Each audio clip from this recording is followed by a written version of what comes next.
வணக்கம். நேற்றைக்கு சட்டமன்றத்தில் பரந்தூர் விமான நிலையத்தை பற்றி தெளிவாக அரசு தன்னுடைய நிலைப்பாடை சொல்லிடுச்சு.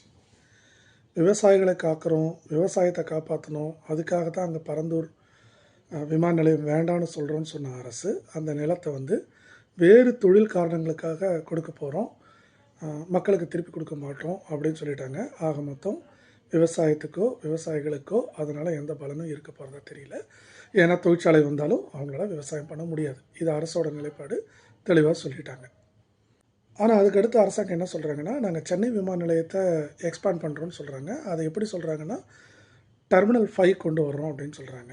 எனக்கு தெரிஞ்சு டெர்மினல் 5 அப்படிங்கிறது பயணிகளை கையாளுறதுக்கான ஒரு ஏரியா. இப்போ இருக்கிற பில்டிங் ரொம்ப கன்ஜஸ்டடாக இருக்குது. அதனால் பெருசாக இன்னொரு டெர்மினலும் பண்ண போகிறாங்க. அங்கே பயணிகளுக்கான காத்திருப்பு அறை, இந்த பேக்கேஜ் வைக்கிற இடம், ரெஸ்டாரண்ட்ஸு, வெயிட்டிங் ஹாலு, கேட்டு இதெல்லாம் அதில் இருக்கும். நம்ம சொல்கிற ஏர்போர்ட் எக்ஸ்பான்ஷன் அப்படிங்கிறது என்னென்னா, ரன்வே பெருசு பண்ணணும். நிறைய விமானங்கள் வந்தால் அது நிற்கிறதுக்கான பே நிறைய வேணும். ஒரு விமானமும் இன்னொரு விமானமும் புறப்படுறதுக்கான இடைவெளி வரைக்கும் ஒரு விமானம் காத்திருக்கிறதுக்கு நிறைய லேண்ட் ஸ்பேஸ் வேணும். அப்படி எக்ஸ்பேண்ட் பண்ணுறதுக்கு மீனம்பாக்கத்தில் இடம் கிடையாது. மீனம்பாக்கத்தில் 2 ரன்வே இருக்குது. அதில் ஒரு ரன்வே தான் யூஸ் பண்ணுறோம். இன்னொரு ரன்வே டிஃபென்ஸ் ஏரியாவில் இருக்கிறதுனாலையும் அதில் முழுமை அடையாததுனாலே அதை நம்ம யூஸ் பண்ணலை.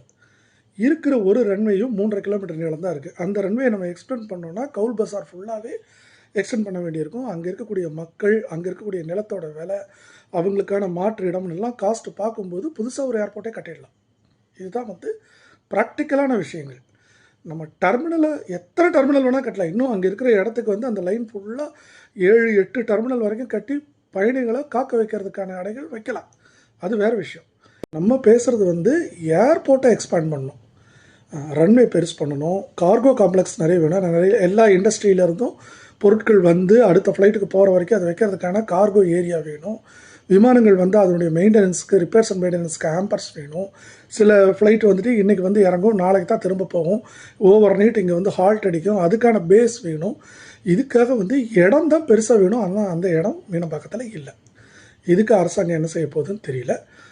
புது விமான நிலையம் எங்கே தேட போகிறாங்க, அது தேடி ஒப்புதல்லாம் வாங்குறதுக்கு எவ்வளோ காலம் ஆகும், அது வரைக்கும் நம்மளுடைய தொழில் நிறுவனங்கள் எந்த விமான நிலையத்தை நம்பி இருக்க போகுது? ஏன்னா எல்லா கன்சைன்மெண்ட்டும் சென்னை ஏர்போர்ட்டுக்குள்ளே வர்றதுன்னா அது பெரிய கன்ஜஸ்டட் ஏரியா. பல்லாவரத்துலேருந்து இந்த பக்கம் ஆலந்தூர் வரைக்கும் நமக்கு அதில் கன்ஜஷன் வரும். இதெல்லாமே நம்ம யோசிக்க வேண்டியிருக்கு.